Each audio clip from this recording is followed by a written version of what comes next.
ਸਤਿ ਸ਼੍ਰੀ ਅਕਾਲ ਜੀ ਦੋਸਤੋ, ਮੈਂ ਤੁਹਾਡਾ ਸਤਿੰਦਰ ਵਿਰਕ ਤੇ ਆਪਾਂ ਗੱਲ ਕਰ ਰਹੇ ਹਾਂ ਜੀ ਕੇਅਰ ਏਸ਼ੀਆ ਟੀਵੀ ਤੋਂ।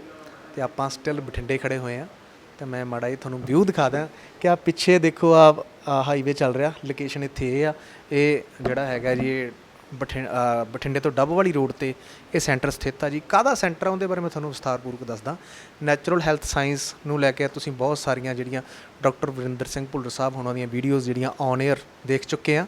ਤੇ ਇਹ ਡਾਕਟਰ ਸਾਹਿਬ ਦੁਆਰਾ ਇਹ ਸੈਂਟਰ ਜਿਹੜਾ ਹੈ ਨੈਚੁਰਲ ਹੈਲਥ ਸਾਇੰਸ ਦਾ ਜਿਹੜਾ ਸੈਂਟਰ ਆ ਉਹ ਇੱਥੇ ਬਣਾਇਆ ਗਿਆ, ਜਿਹਦੇ ਵਿੱਚ ਜਿਹੜੇ ਬਠਿੰਡਾ ਏਰੀਏ ਦੇ ਨਾਲ ਸੰਬੰਧਿਤ ਬਹੁਤ ਸਾਰੇ ਪਿੰਡ ਨੇ, ਸ਼ਹਿਰ ਆ ਜੀ ਜਾਂ ਕਸਬੇ ਆ, ਉਹ ਵੀ ਇਸ ਚੀਜ਼ ਦਾ ਵੱਧ ਤੋਂ ਵੱਧ ਲਾਭ ਉਠਾ ਸਕਦੇ ਆ। ਜਿੰਨੇ ਵੀ ਵਲੰਟੀਅਰ ਆ ਜਾਂ ਜਿਹੜੇ ਕਿਸੇ ਬਿਮਾਰੀ ਦੇ ਨਾਲ ਗ੍ਰਸਤ ਆ, ਉਹ ਪਰਸਨ ਵੀ ਇੱਥੇ ਵਿਜ਼ਿਟ ਕਰਕੇ ਆਪਣਾ ਇਲਾਜ ਜਿਹੜਾ ਉਹ ਵਧੀਆ ਤਰੀਕੇ ਨਾਲ ਕਰਾ ਸਕਦੇ ਆ। ਅਤੇ ਆਪਾਂ ਅੱਜ ਮੈਮ ਖੜ੍ਹੇ ਨੇ ਸਾਡੇ ਭੈਣ ਜੀ, ਤਾਂ ਆਪਾਂ ਇਹਨਾਂ ਬਾਰੇ ਵੀ ਥੋੜ੍ਹਾ ਜਿਹਾ ਵੀ ਦੱਸ ਦਿੰਦੇ ਹਾਂ ਕਿ ਇਹ ਭੈਣ ਜੀ ਹੋਣੀ ਜਿਹੜੇ ਇਹ ਸੈਂਟਰ ਨੂੰ ਰਨ ਕਰ ਰਹੇ ਨੇ, ਇਹ ਸੈਂਟਰ ਦੇ ਵਿੱਚ ਐਜ਼ ਏ ਪ੍ਰੈਕਟੀਸ਼ਨਰ ਕੰਮ ਕਰ ਰਹੇ ਨੇ, ਜਿਨ੍ਹਾਂ ਨੇ ਨੈਚੁਰਲ ਹੈਲਥ ਸਾਇੰਸ ਦੀਆਂ ਜਿਹੜੀਆਂ ਕਲਾਸਾਂ ਜਿਹੜੀਆਂ ਡਾਕਟਰ ਭੁੱਲਰ ਸਾਹਿਬ ਆਪ ਸਭ ਨੂੰ ਹਰ ਵਾਰ ਹੀ ਜਾਣਕਾਰੀ ਦਿੰਦੇ ਆ ਕਿ ਮੋਗਾ ਵਿਖੇ ਜਿਹੜੀਆਂ ਆਯੋਜਿਤ ਕੀਤੀਆਂ ਜਾਂਦੀਆਂ ਆਫਲਾਈਨ, ਉੱਥੇ ਜਾ ਕੇ ਵਿਜ਼ਿਟ ਕਰਕੇ ਸਿੱਖਣੀਆਂ ਪੈਂਦੀਆਂ ਹੈ ਨਾ। ਜੋ ਵੀ ਨੌਲੇਜ ਆ ਉਹ ਨੌਲੇਜ ਲੈਣ ਤੋਂ ਬਾਅਦ, ਉਹ ਡਿਗਰੀ ਲੈਣ ਤੋਂ ਬਾਅਦ ਹੁਣ ਇਹਨਾਂ ਨੇ ਸੈਂਟਰ ਦੀ ਜਿਹੜਾ ਵੀ ਆ ਕਾਰਜਕਾਰ ਜਿਹੜਾ ਇਹਨਾਂ ਨੇ ਸੰਭਾਲਿਆ ਹੋਇਆ ਇਹਨਾਂ ਦੇ ਮੋਢੇ 'ਤੇ ਆ। ਅਤੇ ਇੱਕ ਬਹੁਤ ਵੱਡਾ ਸਿਗਨਲ ਜਾਂਦਾ ਆ ਕਿ ਜਿਹੜਾ ਸੈਂਟਰ ਬਠਿੰਡੇ ਆ ਬਹੁਤ ਵੱਡੇ ਸ਼ਹਿਰ ਦੇ ਵਿੱਚ, ਉਹ ਇੱਕ ਮੈਂ ਮਤਲਬ ਕੁੜੀ ਮੁੰਡੇ ਦੀ ਐਂ ਨਹੀਂ ਕਹਿੰਦਾ ਵੀ ਮੁੰਡਾ ਜ਼ਿਆਦਾ ਹੁੰਦਾ ਕੈਪੇਬਲ ਹੁੰਦਾ ਜਾਂ ਕੁੜੀ ਨਹੀਂ ਹੁੰਦੀ, ਤਾਂ ਮੈਂ ਇਸ ਚੀਜ਼ ਤੋਂ ਉੱਪਰ ਉੱਠ ਕੇ ਇਹ ਚੀਜ਼ ਕਹਿੰਦਾ ਕਿ ਇੱਕ ਬਹੁਤ ਵਧੀਆ ਕਦਮ ਆ ਕਿ ਸਾਰੇ ਸੈਂਟਰ ਦੀ ਜ਼ਿੰਮੇਵਾਰੀ ਇੱਕ ਕੁੜੀ ਨੂੰ ਹੈ ਨਾ, ਇੱਕ ਵੂਮਨ ਨੂੰ ਦਿੱਤੀ ਹੋਈ ਆ, ਕਿਉਂਕਿ ਵੂਮਨ ਦੇ ਕੋਲ ਵੀ ਬਹੁਤ ਸਾਰੀਆਂ ਅਬਿਲਿਟੀਜ਼ ਨੇ ਜਿਹੜੀਆਂ ਉਹ ਐਜ਼ ਏ ਮੈਨੇਜਮੈਂਟ ਦੇ ਵਿੱਚ ਲਾਗੂ ਕਰਕੇ ਅਤੇ ਇੱਕ ਬਹੁਤ ਵਧੀਆ ਜਿਹੜਾ ਇੱਕ ਕਨਸੈਪਟ ਆ ਹੈਲਥ ਨੂੰ ਲੈ ਕੇ ਉਹ ਉਹਦੇ ਨਾਲ ਜਿਹੜੀਆਂ ਸੰਬੰਧਿਤ ਸੇਵਾਵਾਂ ਉਹ ਏਰੀਏ ਨੂੰ ਦੇ ਸਕਦੀ ਆ। ਸੋ ਮੈਮ ਸਤਿ ਸ਼੍ਰੀ ਅਕਾਲ ਜੀ। ਸਤਿ ਸ਼੍ਰੀ ਅਕਾਲ ਜੀ। ਕੇਅਰ ਏਸ਼ੀਆ ਟੀਵੀ ਦਾ ਬਹੁਤ ਬਹੁਤ ਧੰਨਵਾਦ ਇਸ ਸੈਂਟਰ ਦੇ ਵਿੱਚ ਪਹੁੰਚਣ 'ਤੇ ਜੀ। ਮੈਮ ਆਪ ਜੀ ਦਾ ਨਾਮ ਦੱਸ ਦਿਓ ਜੀ ਸਾਰੇ। ਮੇਰਾ ਨਾਮ ਰਮਨਦੀਪ ਕੌਰ ਸਮਰਾ, ਬਠਿੰਡਾ ਤੋਂ ਬਿਲੋਂਗ ਕਰਦੀ ਹਾਂ ਮੈਂ। ਅੱਛਾ ਜੀ, ਤੁਸੀਂ ਬਠਿੰਡਾ ਤੋਂ ਬਿਲੋਂਗ ਕਰਦੇ ਹੋ? ਠੀਕ ਆ। ਅਤੇ ਬਠਿੰਡਾ ਦੇ ਵਿੱਚ ਕਾਫੀ ਹਾਈਵੇ ਮੈਂ ਪਿੱਛੇ ਦੇਖ ਰਿਹਾ, ਅਤੇ ਇਹ ਸੈਂਟਰ ਮਤਲਬ ਇਹੀ ਜਗ੍ਹਾ ਜਿਹੜੀ ਚੁਣੀ ਆ, ਇਹ ਤੁਸੀਂ ਕੰਫਰਟੇਬਲ ਹੋ ਇੱਥੇ ਸੈਂਟਰ ਦੇ ਵਿੱਚ ਵਧੀਆ ਕੰਮ ਕਰ ਰਹੇ ਹੋ? ਜੀ ਸਰ, ਬਹੁਤ ਕੰਫਰਟੇਬਲ ਆ, ਕਿਉਂਕਿ ਲੋਕੇਸ਼ਨ ਬਹੁਤ ਇੱਕ ਤਾਂ ਸ਼ਾਂਤਮਈ ਹੈ ਔਰ ਇੱਕ ਰੋਡ ਦੇ ਉੱਪਰ ਹੈ, ਹਾਈਵੇ ਦੇ ਉੱਪਰ ਹੈ, ਔਰ ਪੇਸ਼ੈਂਟ ਨੂੰ ਉਹਨੂੰ ਲੱਭਣ ਦੇ ਵਿੱਚ ਵੀ ਕੋਈ ਦਿੱਕਤ ਨਹੀਂ ਆਉਂਦੀ ਗੀ। ਪਰੇਸ਼ਾਨੀ ਆਰਾਮ ਦੇ ਨਾਲ ਆ ਸਕਦਾ ਜੀ ਪੇਸ਼ੈਂਟ? ਜੀ ਹਾਂਜੀ, ਪੇਸ਼ੈਂਟ ਬੜੇ ਆਰਾਮ ਨਾਲ ਆ ਜਾਂਦਾ ਹੈ। ਔਰ ਸਭ ਤੋਂ ਵੱਡੀ ਗੱਲ ਇਹ ਹੈ ਕਿ ਇੱਥੇ ਕੋਈ ਭੀੜ ਭੜੱਕੇ ਵਾਲੀ ਜਗ੍ਹਾ ਨਹੀਂ, ਕਿਉਂਕਿ ਪੇਸ਼ੈਂਟ ਜਦੋਂ ਵੀ ਕਿਸੇ ਜਗ੍ਹਾ 'ਤੇ ਜਾਂਦਾ ਉਹਨੂੰ ਪੇਸ਼ੈਂਸ ਚਾਹੀਦੀ ਹੁੰਦੀ ਹੈ, ਸ਼ਾਂਤੀ ਚਾਹੀਦੀ ਹੁੰਦੀ ਹੈ। ਇਸ ਜਗ੍ਹਾ ਦੇ ਉੱਪਰ ਇੱਦਾਂ ਦੀ ਕੋਈ ਪ੍ਰੋਬਲਮ ਨਹੀਂ ਹੈ, ਬੜੀ ਸ਼ਾਂਤੀ ਵਾਲਾ ਏਰੀਆ ਅਤੇ ਬੜਾ ਕੰਫਰਟੇਬਲ ਏਰੀਆ। ਠੀਕ ਹੈ ਜੀ। ਨਹੀਂ, ਕੰਫਰਟੇਬਲ ਤਾਂ ਮੈਂ ਦੇਖ ਰਿਹਾ ਕਿ ਬਹੁਤ ਵਧੀਆ, ਪਿੱਛੇ ਵੀ ਸ਼ਾਂਤੀ ਆ, ਅੱਗੇ ਵੀ ਜਿੱਦਾਂ ਕਿ ਬਹੁਤ ਸਾਰੇ ਇੱਥੇ ਮੈਂ ਪੇਸ਼ੈਂਟ ਪਹਿਲਾਂ ਦੇਖੇ ਵੀ ਬਹੁਤ ਸ਼ਾਂਤਮਈ ਤਰੀਕੇ ਦੇ ਨਾਲ ਬੈਠੇ ਸੀ, ਕੋਈ ਕਾਲ ਨਹੀਂ ਸੀ, ਆਪਣੇ ਟੋਕਨ ਵਾਈਜ਼ ਆਪਣਾ ਟਾਈਮ ਜਦੋਂ ਉਹਨਾਂ ਦਾ ਆਉਂਦਾ ਸੀ ਉਹ ਜਾ ਕੇ ਡਾਕਟਰ ਸਾਹਿਬ ਦੇ ਐਂਟਰ ਕਰਦੇ ਸੀ। ਅਤੇ ਮੈਮ ਥੋੜ੍ਹੀ ਜਿਹੀ ਆਪਾਂ ਕਿਉਂਕਿ ਇੱਥੇ ਹੋਰ ਵੀ ਜਿੱਦਾਂ ਕਿ ਬਿਮਾਰੀਆਂ ਨੂੰ ਲੈ ਕੇ ਬਹੁਤ ਸਾਰੀਆਂ ਸੇਵਾਵਾਂ ਜਿਹੜੀਆਂ ਤੁਸੀਂ ਦੇ ਰਹੇ ਆ, ਇਹਨਾਂ ਤੋਂ ਇਲਾਵਾ ਮੈਂ ਦੇਖ ਰਿਹਾ ਕਿ ਮਤਲਬ ਪੋਸਟਰ ਲੱਗੇ ਹੋਏ ਆ, ਮੈਡੀਟੇਸ਼ਨ ਲਿਖਿਆ ਹੋਇਆ ਜੀ, ਯੋਗਾ ਲਿਖਿਆ ਹੋਇਆ, ਕੁਦਰਤੀ ਇਲਾਜ ਦੇ 10 ਸਿਧਾਂਤ ਲਿਖੇ ਹੋਏ ਆ।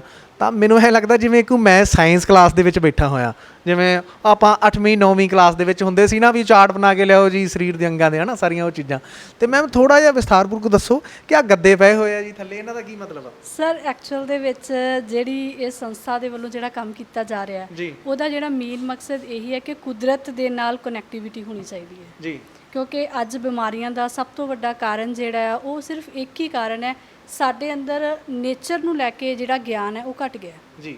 ਸਾਨੂੰ ਇਹ ਯਾਦ ਭੁੱਲ ਗਿਆ ਕਿ ਸਾਡੀ ਬਾਡੀ ਕ੍ਰੀਏਟ ਕਿਵੇਂ ਹੋਈ ਹੈ, ਇਹਨੂੰ ਮੇਨਟੇਨ ਕਿੱਦਾਂ ਰੱਖਣਾ ਜੀ। ਕੁਦਰਤ ਦੇ ਦੁਆਰਾ ਬਾਡੀ ਨੂੰ ਜਿਹੜਾ ਕ੍ਰੀਏਟ ਕੀਤਾ ਗਿਆ, ਬਟ ਅਸੀਂ ਇਹਨੂੰ ਮੇਨਟੇਨ ਕਿਸ ਤਰੀਕੇ ਨਾਲ ਰੱਖ ਰਹੇ ਹਾਂ, ਉਹ ਜਿਹੜੇ ਮੈਥਡ ਨੇ ਉਹ ਰੋਂਗ ਹੋਣ ਕਰਕੇ ਸਾਡੀ ਜਿਹੜੀ ਬਾਡੀ ਹੈ ਉਹ ਬਿਮਾਰੀਆਂ ਨਾਲ ਭਰ ਗਈ ਜੀ।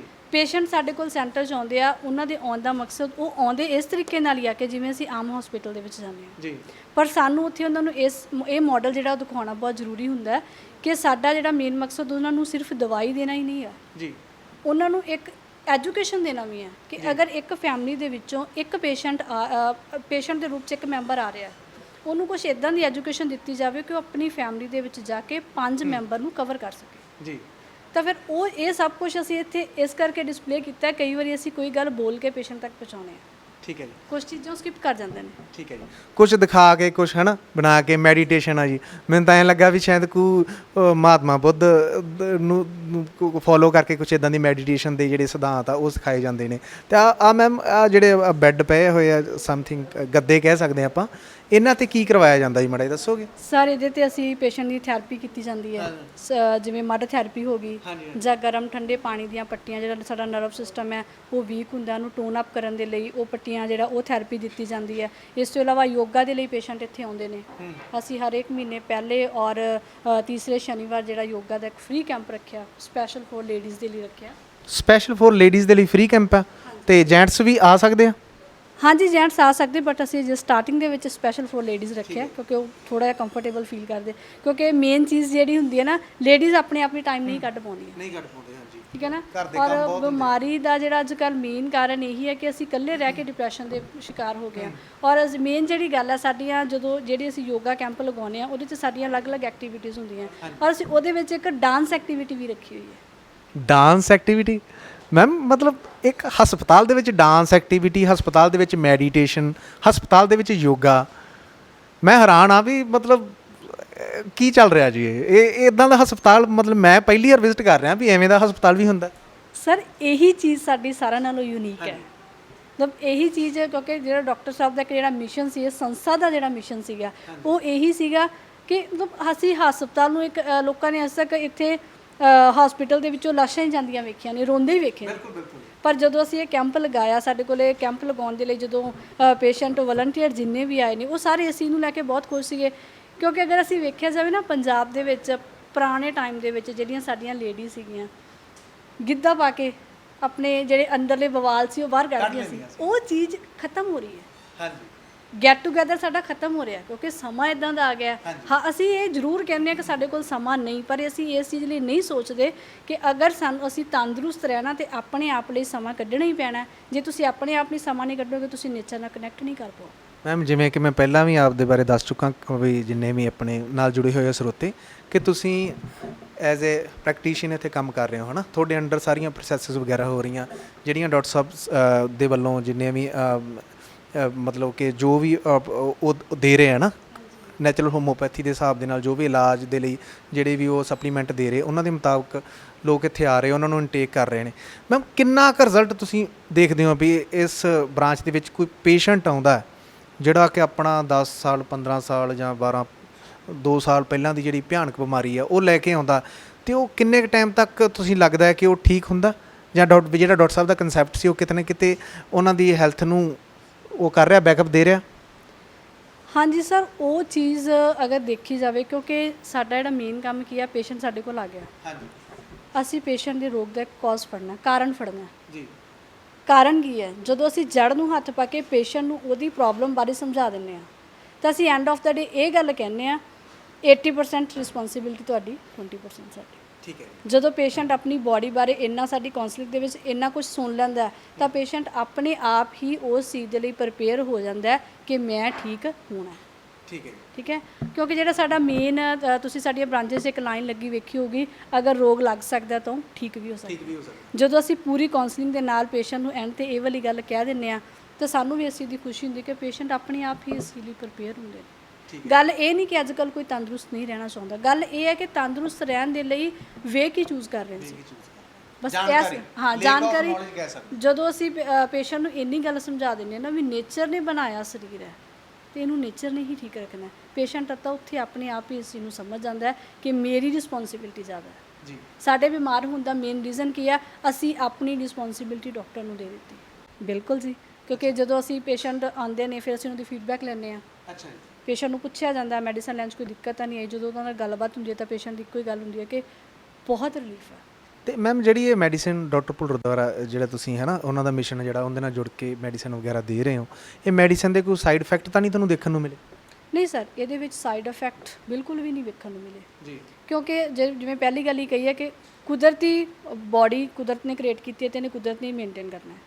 ਜੋ ਵੀ ਅਸੀਂ as a supplement as a remedy ਦੇ ਰਹੇ ਹਾਂ ਪੇਸ਼ੈਂਟ ਨੂੰ, ਅਸੀਂ ਐਜ਼ ਅ ਮੈਡੀਸਨ ਕਹਿ ਕੇ ਦੇ ਰਹੇ ਹਾਂ, ਬਟ ਉਹ ਰੈਮੇਡੀ ਹੈ, ਕੁਦਰਤੀ ਚੀਜ਼ਾਂ ਤੋਂ ਤਿਆਰ ਕੀਤੀ ਗਈ ਚੀਜ਼ ਹੈ। ਉਹਨੇ ਬਾਡੀ ਦੇ ਅੰਦਰ ਜਾ ਕੇ as a healing power work ਕਰਨਾ। ਠੀਕ ਹੈ। ਜੋ ਵੀ ਅਸੀਂ ਪੇਸ਼ੈਂਟ ਨੂੰ ਦੇ ਰਹੇ ਹਾਂ ਨਾ, ਉਹ ਪੇਸ਼ੈਂਟ ਐਜ਼ ਅ ਮੈਡੀਸਨ ਦੇ ਰੂਪ ਚ ਲੈ ਰਹੇ ਨੇ, ਉਹਦਾ ਵਰਕ ਬੋਡੀ 'ਚ ਜਾ ਕੇ ਸਿਰਫ ਇੱਕ ਹੀ ਹੈ। ਜਿਸ ਕਿਸੇ ਚੀਜ਼ ਦੀ ਕਮੀ ਕਰਕੇ ਉਹ ਰੋਗ ਹੋਇਆ, ਜਿਹੜੀ ਅਸੀਂ ਕੁਦਰਤੀ ਤਰੀਕੇ ਨਾਲ ਤਿਆਰ ਕੀਤੀ ਰੈਮੇਡੀ ਪੇਸ਼ੈਂਟ ਨੂੰ ਦੇਤੀ, ਉਹ ਰੈਮੇਡੀ ਦਾ ਇੱਕ ਹੀ ਵਰਕ ਹੁੰਦਾ ਹੈ, ਉਹਨੇ ਜਾ ਕੇ ਬੋਡੀ ਦੀ ਹੀਲਿੰਗ ਪਾਵਰ ਵਧਾ ਕੇ ਬੋਡੀ ਤੋਂ ਹੀ ਆਪਣਾ ਕੰਮ ਕਰਵਾ ਲੈਣਾ ਜੀ। ਇਸੇ ਕਰਕੇ ਤਾਂ ਅਸੀਂ ਕਹਿੰਦੇ ਵੀ 100% ਆਰਗੈਨਿਕ ਆ। ਤੁਸੀਂ ਇਹਦੇ 'ਚ ਇਹ ਨਹੀਂ ਹੈਗਾ ਵੀ ਅਸੀਂ ਇੱਕ ਰੋਗ ਦੀ ਦਵਾਈ ਪਾਰਟੀਕੂਲਰ ਦੇਵਾਂਗੇ।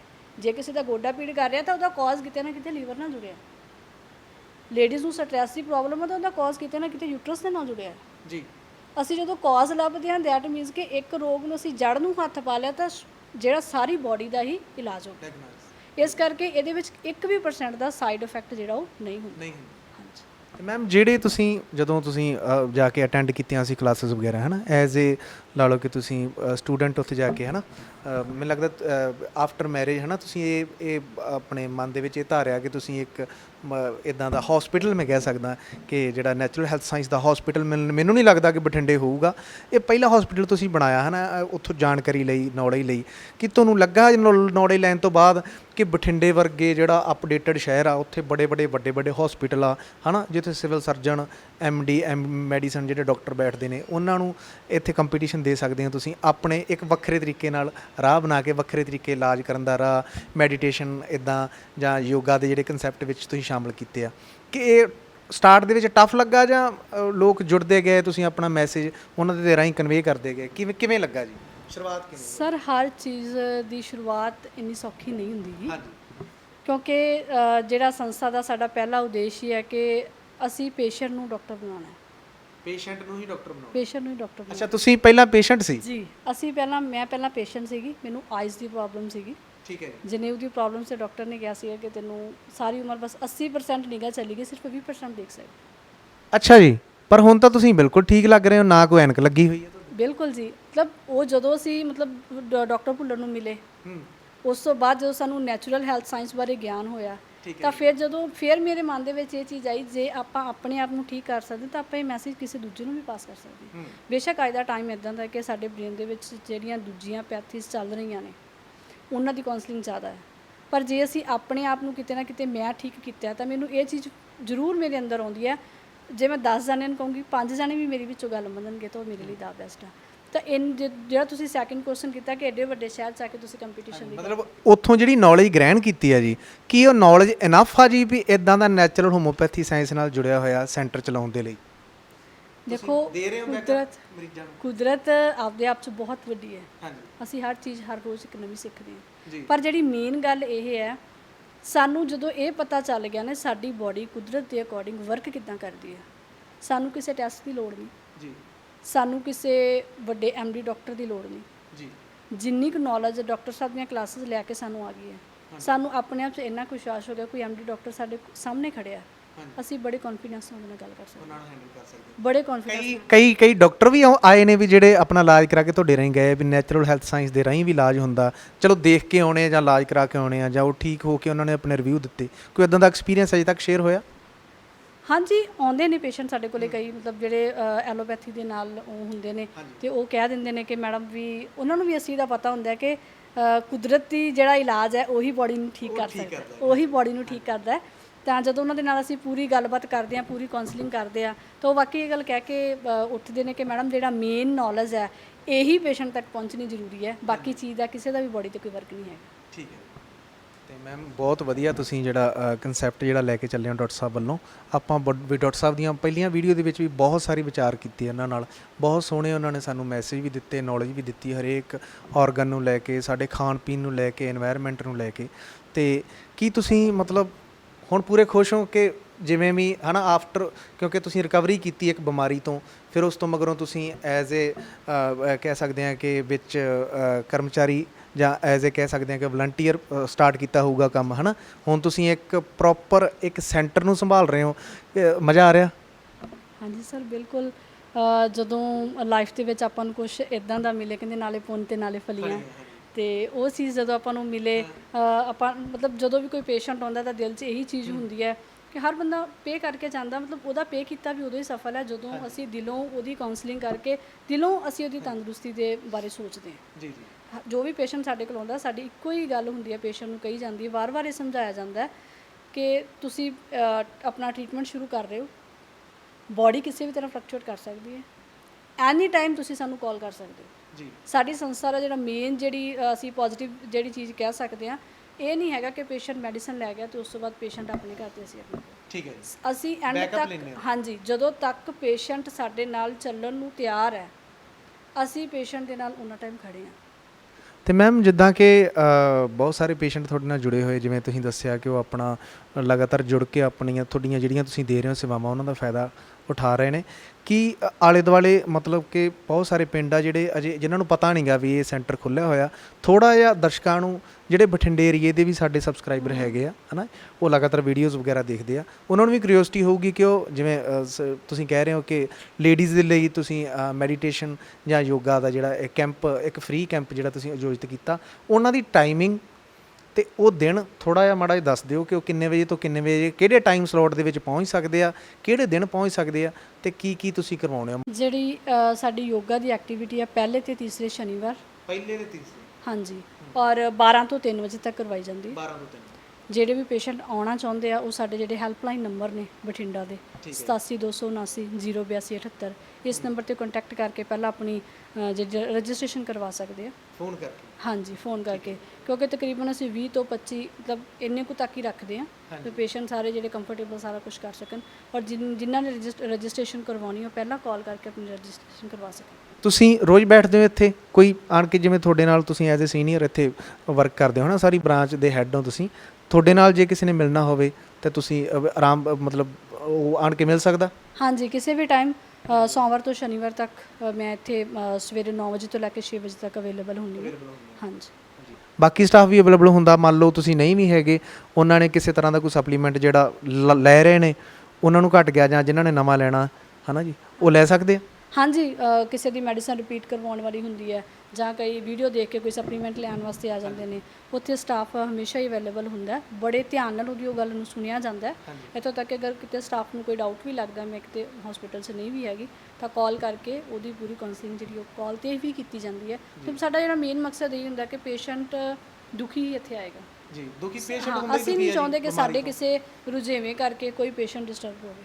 ਠੀਕ ਹੈ, ਸਾਡੀ ਵੱਧ ਤੋਂ ਵੱਧ ਕੋਸ਼ਿਸ਼ ਇਹੀ ਹੁੰਦੀ ਹੈ, ਸਾਡਾ ਕੋਈ ਵੀ ਰੁਝੇਵਾਂ ਅਗਰ ਪੇਸ਼ੈਂਟ ਇੱਥੇ ਆ ਗਿਆ ਤਾਂ ਪ੍ਰਾਇੋਰਟੀ ਪੇਸ਼ੈਂਟ। ਬਹੁਤ ਸੋਹਣੀ ਜਾਣਕਾਰੀ ਤੁਸੀਂ ਸਾਰਿਆਂ ਨੇ ਦੇਖੀ ਹੈ ਕਿ ਜਿਹੜੀ ਬਠਿੰਡਾ ਹੈੱਡ ਬ੍ਰਾਂਚ ਆ, ਨੈਚੁਰਲ ਹੈਲਥ ਸਾਇੰਸ ਨੂੰ ਲੈ ਕੇ ਹੋਮੋਪੈਥੀ ਸਾਇੰਸ ਜਿਹੜੀ ਆ ਇੱਥੇ ਉਹਨਾਂ ਦੇ ਨਾਲ ਸੰਬੰਧਿਤ ਸੇਵਾਵਾਂ ਜਿਹੜੀਆਂ ਕਿ ਡਾਕਟਰ ਭੁੱਲਰ ਸਾਹਿਬ ਨੇ ਇੱਕ ਬਹੁਤ ਵੱਡਾ ਮਿਸ਼ਨ ਜਿਹੜਾ ਉਹਦਾ ਆਰੰਭ ਕਰ ਚੁੱਕੇ ਨੇ, ਉਹ ਬੂਟਾ ਜਿਹੜਾ ਆ ਉਹ ਬਠਿੰਡਾ ਦੇ ਵਿੱਚ ਲੱਗ ਚੁੱਕਾ ਆ। ਮੈਮ ਨੇ ਤੁਹਾਨੂੰ ਸਾਰੀ ਪ੍ਰੋਸੈਸ ਜਿੰਨੀ ਵੀ ਮੈਡੀਸਨ ਵਗੈਰਾ ਉਹ ਦਿੰਦੇ ਨੇ, ਉਹਨਾਂ ਤੋਂ ਇਲਾਵਾ ਹੋਰ ਵੀ ਜਿਹੜੀਆਂ ਪ੍ਰੋਸੈਸ ਵਗੈਰਾ ਪ੍ਰਕਿਰਿਆਵਾਂ ਇੱਥੇ ਹੁੰਦੀਆਂ ਨੇ ਉਹਨਾਂ ਦੇ ਬਾਰੇ ਦੱਸਿਆ। ਤੇ ਮੈਮ ਤੁਹਾਡਾ ਬਹੁਤ ਬਹੁਤ ਧੰਨਵਾਦ। ਲਾਸਟ ਮੈਸੇਜ ਜਿੰਨੇ ਸਾਡੇ ਚਾਹਣ ਵਾਲੇ ਆ, ਜਿੰਨੇ ਸਾਨੂੰ ਦੇਖ ਰਹੇ ਆ, ਭੁੱਲਰ ਸਾਹਿਬ ਨੂੰ ਬਹੁਤ ਪਿਆਰ ਕਰਦੇ ਆ, ਤੇ ਤੁਸੀਂ ਮਾੜਾ ਜਿਹਾ ਉਹਨਾਂ ਨੂੰ ਮੈਸੇਜ ਲਾ ਦਿਓ ਕਿ ਜਿੱਦਾਂ ਕਿ ਤੁਸੀਂ ਐਜ਼ ਏ ਲੇਡੀ ਇੱਕ ਵੱਡੀ ਬ੍ਰਾਂਚ ਨੂੰ ਸੰਭਾਲਿਆ ਹੈ ਨਾ, ਬਹੁਤ ਵੱਡੀ ਜ਼ਿੰਮੇਵਾਰੀ ਹੁੰਦੀ ਆ। ਆਮ ਕਹਿੰਦੇ ਆ ਕਿ ਆਪਾਂ ਕਹਿੰਦੇ ਆ ਵੀ ਆਪਣੇ ਆਲੇ ਦੁਆਲੇ 'ਚ ਵੀ ਕੁੜੀ ਨਹੀਂ ਇਹ ਕੁੜੀ ਆ ਜੀ, ਇਹ ਕੰਮ ਕਰ ਨਹੀਂ ਸਕਦੀ, ਤੇ ਤੁਸੀਂ ਬੜਾ ਮੈਨੂੰ ਲੱਗਦਾ ਬਾਖੂਬੀ ਤੇ ਬੜੇ ਵਧੀਆ ਤਰੀਕੇ ਦੇ ਨਾਲ ਤੁਸੀਂ ਸਾਰੀ ਚੀਜ਼ ਸੰਭਾਲੀ ਹੋਈ ਆ।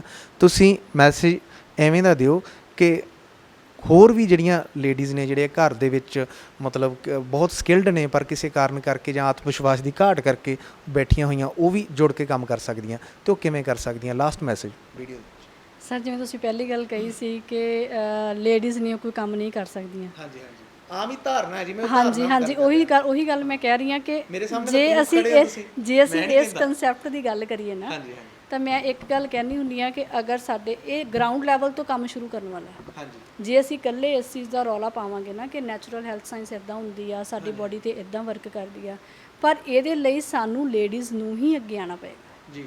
ਠੀਕ ਹੈ, ਕਿਉਂਕਿ ਨੈਚੁਰਲ ਘਰ 'ਚ ਮੇਨ ਰਸੋਈ 'ਤੇ ਕਬਜ਼ਾ ਕਿਹਦਾ ਹੁੰਦਾ? ਲੇਡੀਜ਼ ਦਾ ਹੁੰਦਾ। ਨਹੀਂ, ਰਸੋਈ 'ਤੇ ਨਹੀਂ ਜੀ ਕਬਜ਼ਾ, ਹਸਬੈਂਡ 'ਤੇ ਵੀ ਕਬਜ਼ਾ ਲੇਡੀਜ਼ ਦਾ ਹੀ ਹੁੰਦਾ ਹੈ। ਉਹੀ ਮੈਂ ਰਸੋਈ 'ਚ ਵੜ ਨਹੀਂ ਸਕਦਾ, ਰਸੋਈ 'ਚ ਇੱਕ ਵੈਪਨ ਹੁੰਦਾ ਜੀ, ਤੈਨੂੰ ਪਤਾ? ਨਹੀਂ, ਉਹ ਚਲਾਵਾ ਵੀ ਪਾਈ ਸਕਦਾ, ਉਹਦੀ ਕੀ ਜ਼ਰੂਰਤ ਹੈ ਰਸੋਈ 'ਚ ਵੜਦੇ? ਉਹ ਗੱਲ ਤਾਂ ਨਹੀਂ ਸਮਝਦੀਆਂ। ਮਤਲਬ ਕਹਿੰਦਾ ਕਿ ਜੋ ਲੇਡੀ ਨੇ ਕਿਚਨ 'ਚੋਂ ਬਣਾ ਕੇ ਬਾਹਰ ਲੈ ਆਉਣਾ ਨਾ, ਉਹ ਸਭ ਨੇ ਖਾਣਾ ਹੀ ਖਾਣਾ। ਜਦੋਂ ਲੇਡੀਜ਼ ਗਰਾਊਂਡ ਲੈਵਲ ਤੋਂ ਇਸ ਚੀਜ਼ ਦੀ ਐਜੂਕੇਸ਼ਨ ਲੈਣ ਦੀ ਪਹਿਲ ਕਰਨਗੀਆਂ ਤਾਂ ਸਾਡੀ ਫੈਮਿਲੀ 'ਚ ਕੋਈ ਬਿਮਾਰ ਰਹਿ ਹੀ ਨਹੀਂ ਸਕਦਾ। ਬਿਲਕੁਲ। ਅਸੀਂ ਇਹੀ ਐਜੂਕੇਸ਼ਨ ਦੇਣ ਦੀ ਕੋਸ਼ਿਸ਼ ਕਰ ਰਹੇ ਹਾਂ ਗਰਾਊਂਡ ਲੈਵਲ ਤੋਂ ਲੇਡੀਜ਼ ਅੱਗੇ ਆਉਣ, ਸਾਡੇ ਤੱਕ ਪਹੁੰਚ ਕਰਨ ਜੀ ਹਰੇਕ ਨੂੰ ਐਜੂਕੇਸ਼ਨ ਦਿੱਤੀ ਜਾਊਗੀ। ਜੀ ਜਦੋਂ ਇੱਕ ਇੱਕ ਘਰ 'ਚ ਇੱਕ ਇੱਕ ਲੇਡੀ ਆਪਣੀ ਰਿਸਪੌਂਸਿਬਿਲਟੀ ਲੈਣ ਲੱਗ ਜਾਏਗੀ ਨਾ, ਕਿਉਂਕਿ ਐਜ਼ ਅ ਲੇਡੀ ਮੈਂ ਆਪਣੀ ਫੈਮਿਲੀ ਦੇ ਵਿੱਚ ਮਤਲਬ ਬਾਹਰ ਵੀ ਵਰਕ ਕਰਦੀ ਹਾਂ, ਫੈਮਿਲੀ ਵੀ ਸੰਭਾਲਦੀ ਹਾਂ। ਜੀ 6 ਸਾਲ ਦਾ ਮੇਰਾ ਬੱਚਾ ਹੈ। ਅੱਛਾ ਜੀ, ਹਾਂਜੀ, ਉਹਨੂੰ ਮੈਂ ਕਦੇ ਐਲੋਪੈਥੀ ਨਹੀਂ ਦਿੱਤੀ। ਇਹ ਤੁਸੀਂ ਕਿਵੇਂ ਦੀ ਗੱਲ ਕਰ ਰਹੇ ਹੋ ਜੀ? ਅਸੀਂ ਤਾਂ ਕੋਈ ਮਾੜਾ ਮੋਟਾ ਖੰਘ ਜ਼ੁਕਾਮ ਹੋਵੇ ਤੇ ਆਪਣੇ ਆਲੇ ਦੁਆਲੇ ਦੇਖਦੇ ਹਾਂ ਵੀ ਚੱਕੋ ਜੀ ਲਵਾ ਦਿਓ ਟੀਕਾ ਜਵਾਕ ਦੇ, ਉਹ ਭਾਵੇਂ ਚੀਕਾਂ ਮਾਰਦਾ, ਤੇ ਤੁਸੀਂ ਕਹਿ ਰਹੇ ਹੋ ਐਲੋਪੈਥੀ ਨਹੀਂ ਲੈ ਰਹੇ। ਬਿਲਕੁਲ ਨਹੀਂ, ਮਤਲਬ ਜੇ ਮੈਂ ਉਸ ਕਨਸੈਪਟ ਨੂੰ ਸਮਝ ਲਿਆ ਨਾ, ਹਾਂਜੀ ਹਾਂਜੀ ਹੁਣ ਐਜ਼ ਅ ਮਦਰ ਕਿਚਨ 'ਚ ਆ ਮੈਂ, ਤਾਂ ਮੈਨੂੰ ਪਤਾ ਵੀ ਉਹਨੂੰ ਠੀਕ ਕਰਨ ਦੇ ਸਾਰੇ ਰਾਜ਼ ਮੇਰੇ ਕੋਲ ਕਿਚਨ 'ਚ ਹੈਗੇ ਆ। ਠੀਕ ਹੈ ਉਹ ਚੀਜ਼ ਕਿੱਥੋਂ ਮਿਲੀ? ਸੰਸਥਾ ਨਾਲ ਜੁੜ ਕੇ। ਜੀ ਸੰਸਥਾ ਨੇ ਐਜੂਕੇਸ਼ਨ ਦਾ ਜਿਹੜਾ ਮੇਨ ਮੋਟਿਵ ਉਹ ਇਹੀ ਚੁਣਿਆ ਹੈ, ਹਰੇਕ ਚੀਜ਼ ਤੁਹਾਡੇ ਘਰ 'ਚ ਹੈ। ਜੀ ਅਸੀਂ ਇੰਨੇ ਸੋਹਣੇ ਦੇਸ਼ ਦੇ ਵਿੱਚ, ਇੰਨੀ ਵਧੀਆ ਸਟੇਟ ਦੇ ਵਿੱਚ ਆ, ਹਵਾ ਖੁੱਲੀ, ਧੁੱਪ ਹਰ ਵੇਲੇ, ਮਿੱਟੀ 'ਚ ਅਸੀਂ ਰਹਿ ਸਕਦੇ ਹਾਂ। ਇੰਨਾ ਕੁਝ ਹੁੰਦਿਆਂ ਵੀ ਜੇ ਅਸੀਂ ਆਪਦੇ ਆਪ ਨੂੰ ਬਿਮਾਰ ਫੀਲ ਕਰੀਏ ਤਾਂ ਸਾਡੀ ਬਦਕਿਸਮਤੀ। ਕਿਉਂਕਿ ਆਪਾਂ, ਮੈਨੂੰ ਲੱਗਦਾ ਕਿ ਭਾਰਤ ਇੱਕ ਐਵੇਂ ਦਾ ਦੇਸ਼ ਆ ਦੋਸਤੋ, ਜਿੰਦੇ ਵਿੱਚ ਅਸੀਂ 5-6 ਤਰ੍ਹਾਂ ਦਾ ਮੌਸਮ ਦਾ ਆਨੰਦ ਮਾਣਦੇ ਹਾਂ। ਪੂਰੀ ਠੰਡ, ਗਰਮੀ, ਘੁੱਟਣ, ਬਹੁਤ ਕੁਝ ਹੈ ਨਾ, ਬਾਰਿਸ਼ਾਂ ਦਾ ਮੌਸਮ। ਸੋ ਜਿਵੇਂ ਮੈਮ ਕਹਿ ਰਹੇ ਨੇ ਕਿ ਮਤਲਬ ਫਿਰ ਵੀ ਅਸੀਂ ਕਿਤੇ ਨਾ ਕਿਤੇ ਪਤਾ ਨਹੀਂ ਕਿਉਂ, ਆਈ ਡੋਂਟ ਨੋ, ਕਿ ਸਾਡਾ ਖਾਣ ਪੀਣ ਦਾ ਜਿਹੜਾ ਸਾਈਕਲ ਉਹ ਖਰਾਬ ਆ ਸਾਡਾ, ਮਤਲਬ ਆਦਤਾਂ ਹੋਰ ਤਰ੍ਹਾਂ ਦੀਆਂ ਖਰਾਬ ਨੇ। ਅਸੀਂ ਬਹੁਤ ਸਾਰੀਆਂ ਚੀਜ਼ਾਂ ਜਿਹੜੀਆਂ ਹੁਣ ਚੱਲ, ਨਸ਼ਾ ਪੱਤਾ ਜਿਹੜਾ ਆਪਾਂ ਨੂੰ ਪਤਾ ਹੀ ਆਲੇ ਦੁਆਲੇ ਜੋ ਚੱਲ ਰਿਹਾ, ਉਹਦੇ ਕਰਕੇ ਇਹ ਚੀਜ਼ਾਂ ਅਸੀਂ ਖੁਦ ਖਰਾਬ ਕੀਤੀਆਂ ਹੋਈਆਂ ਆਪਦੀਆਂ ਆਦਤਾਂ ਕਰਕੇ। ਮੈਮ ਛੋਟਾ ਜਿਹਾ ਮੈਸੇਜ ਲਾਸਟ ਦੇ ਵਿੱਚ ਕਿ ਮੈਂ ਨੈਚੁਰਲ ਹੈਲਥ ਸਾਇੰਸ ਨਾਲ ਕਿਉਂ ਜੁੜਾ, ਦੱਸੋ ਜੀ। ਕਿਉਂਕਿ ਮੇਰੇ ਵਰਗੇ ਬਹੁਤ ਸਾਰੇ ਵਿਅਕਤੀ ਦੇਖ ਰਹੇ ਨੇ, ਜਿਹਦੇ ਵਿੱਚ ਲੇਡੀਜ਼ ਨੇ ਤੇ ਜਿਹਦੇ ਵਿੱਚ ਜੈਂਟਸ ਨੇ। ਕੀ ਨੈਚੁਰਲ ਹੈਲਥ ਸਾਇੰਸ ਸਿਰਫ ਤੇ ਸਿਰਫ ਉਹਨਾਂ ਦੀ ਬਿਮਾਰੀ ਦਾ ਇਲਾਜ ਕਰਦੀ ਆ, ਜਾਂ ਉਹਨਾਂ ਦੀ ਇਨਕਮ ਦੇ ਵਿੱਚ ਵੀ ਵਾਧਾ ਹੋ ਸਕਦਾ ਜੁੜ ਕੇ? ਇਹ ਆਰਗੇਨਾਈਜੇਸ਼ਨ ਐਵੇਂ ਦਾ ਪਲਾਨ ਵੀ ਕਰ ਰਹੀ ਹੈ? ਆਰਗੇਨਾਈਜੇਸ਼ਨ ਐਜੂਕੇਸ਼ਨ ਦੇ ਰੂਪ 'ਚ ਅਗਰ ਕੁਝ ਦੇ ਰਹੀ ਹੈ, ਐਜੂਕੇਸ਼ਨ ਦੇ ਰਹੀ ਹੈ ਜੀ, ਠੀਕ ਹੈ, ਤਾਂ ਆਟੋਮੈਟਿਕ ਹੈ ਕਿ ਇੱਕ ਬੰਦਾ ਐਜੂਕੇਟ ਹੈ, ਉਹ ਜੁੜਿਆ, ਅੱਗੇ ਉਹਨੇ ਐਜੂਕੇਸ਼ਨ ਦੇਣੀ ਹੈ। ਜੇ ਮੈਨੂੰ ਕੁਝ ਫਾਈਨੈਂਸ਼ੀਅਲੀ ਮਿਲ ਰਿਹਾ ਹੈ, ਹਾਂਜੀ, ਤਾਂ ਹੀ ਮੈਂ ਅਗਲੇ ਨੂੰ ਕਹੂੰਗੀ। ਮਤਲਬ ਫ੍ਰੀ ਦੇ ਵਿੱਚ ਤਾਂ ਮੇਰੀ ਵੀ ਫੈਮਿਲੀ ਮੈਨੂੰ ਇੱਥੇ ਬੈਠਣ ਲਈ ਅਲਾਉ ਨਹੀਂ ਨਾ ਕਰੂਗੀ ਵੀ ਮੈਂ 9 ਤੋਂ 6 ਵਜੇ ਤੱਕ ਆਪਣੇ ਘਰ ਕੋਈ ਨਹੀਂ ਦਿੰਦਾ। ਹਾਂਜੀ, ਮੇਰੀ ਫੈਮਿਲੀ ਵੀ ਅਲਾਉ ਨਹੀਂ ਕਰੂਗੀ ਕਿ ਮੈਂ 9 ਤੋਂ 6 ਵਜੇ ਤੱਕ ਇੱਥੇ ਬੈਠਾਂ ਅਗਰ ਮੈਨੂੰ ਫਾਈਨੈਂਸ਼ੀਅਲ ਹੈਲਪ ਨਹੀਂ ਹੈ। ਜੀ ਤਾਂ ਜਿਹੜਾ ਵੀ ਕੋਈ ਇਹ ਸੰਸਥਾ ਦੇ ਨਾਲ ਜੁੜਦਾ ਹੈ, ਹਾਂਜੀ, ਆਪਣੇ ਏਰੀਆ ਦੇ ਵਿੱਚ, ਆਪਣੇ ਜ਼ਿਲ੍ਹੇ ਦੇ ਵਿੱਚ ਡਾਕਟਰ ਸਾਹਿਬ ਵੱਲੋਂ ਉਹਨੂੰ ਸੈਂਟਰ ਪ੍ਰੋਵਾਈਡ ਕਰਵਾਇਆ ਜਾਂਦਾ ਹੈ ਜੀ, ਪ੍ਰੋਪਰ ਨੌਲੇਜ ਦੇ ਨਾਲ। ਪ੍ਰੋਪਰ ਪਹਿਲਾਂ ਮਤਲਬ ਜਿਹੜੀ ਜਿਵੇਂ ਤੁਸੀਂ ਅਟੈਂਡ ਕੀਤੀਆਂ ਕਲਾਸਿਸ ਵਗੈਰਾ ਜਾ ਕੇ ਮੋਗੇ, ਉਵੇਂ ਉਹ ਪਹਿਲਾਂ ਕਲਾਸਾਂ ਅਟੈਂਡ ਕਰੇ, ਫਿਰ ਉਹਦੇ ਮੁਤਾਬਕ ਹਰੇਕ ਜ਼ਿਲ੍ਹੇ ਦੇ ਵਿੱਚ ਇੱਕ ਸਰਵੇ ਹੁੰਦਾ, ਉਹਦੇ ਮੁਤਾਬਕ ਮੈਨੂੰ ਲੱਗਦਾ ਕਿ ਜਿਵੇਂ ਡਾਕਟਰ ਸਾਹਿਬ ਨੇ ਪ੍ਰੋਸੈਸ ਦੱਸੀ ਸੀ, ਉਸ ਤੋਂ ਬਾਅਦ 'ਚ ਸੈਂਟਰ ਲੈ ਸਕਦਾ।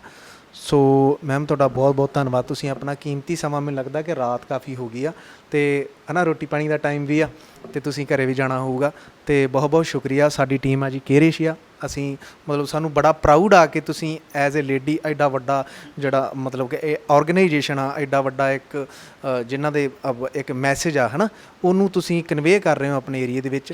ਤੁਹਾਡਾ ਅਸੀਂ ਧੰਨਵਾਦ ਕਰਦੇ ਹਾਂ ਜੀ, ਸਾਨੂੰ ਆਪਣਾ ਕੀਮਤੀ ਸਮਾਂ ਦੇਣ ਲਈ। ਸ਼ੁਕਰੀਆ ਜੀ।